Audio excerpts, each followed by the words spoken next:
يا أيها الذين آمنوا كتب عليكم الصيام كما كتب على الذين من قبلكم لعلكم تتقون। শিশুদের সিয়াম সম্পর্কিত আরেকটি প্রশ্ন আমাদের কাছে এভাবে এসেছে, বলা হয়েছে শিশুরা যদি ইফতারের আগে অস্থির হয়ে যায় কিভাবে তাদেরকে সামলানো যাবে। মনে হয় এই প্রশ্নের উত্তর আমরা আংশিকভাবে আগের কোনো একটা প্রশ্নে দিয়েছি, যেখানে শিশুদের সিয়াম নিয়ে কথা বলেছি।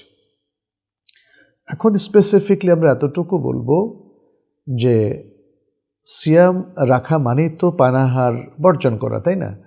সুতরাং অভুক্ত থেকে শিশু যদি অস্থির হয়ে যায়, তার কষ্ট হয়, তাহলে সে কষ্ট ভুলানোর জন্য প্রাথমিকভাবে আমাদের চেষ্টা করতে হবে।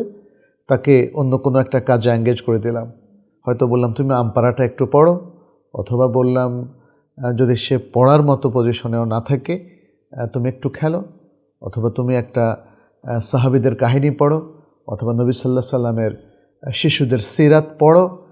এভাবে তার কাছে যেটা ভালো লাগে, যেটাতে সে এঙ্গেজড হতে চায়, এঙ্গেজড হওয়াটা পছন্দ করে, সেরকম কোনো একটা ভালো কাজে তাকে এঙ্গেজ করে দিয়ে আমি যদি তাকে তার অস্থিরতা ভুলিয়ে দিতে পারি এবং ইফতার পর্যন্ত এভাবে অপেক্ষা করানো যায়, তাহলে সেটি করতে হবে।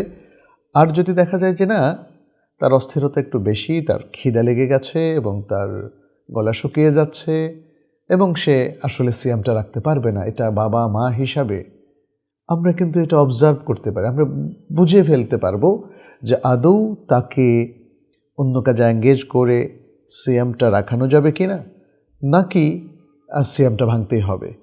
সিয়ামটা যদি দেখি যে ভাঙতেই হবে, তাহলে ভেঙে ফেলবো, এটা ফ্লেক্সিবল, এতে কোনো সমস্যা নেই।